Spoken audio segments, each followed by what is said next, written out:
একজনকে হাত চেপে ধরেছিলাম, ওইলে চট্টগ্রামের ফটিকছড়ি, ওখানে এক কোলাঙ্গার আছে, নাম তার নসিবুল বশর মাইজ ভান্ডারী।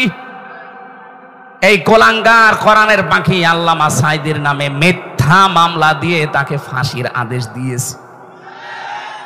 এত মানুষের শাস্তি কিন্তু এদেশে হচ্ছে কম বেশি, কিন্তু এই শয়তানটা এখনো ধরাছোঁয়ার বাইরে আছে। কথা বলেন না কেন?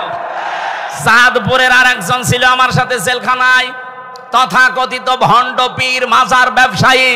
এই লোকটার এই নসিবুল বশর মিলে কোরআনের পাখির নামে মামলা দিয়েছিল, মিথ্যা মামলা।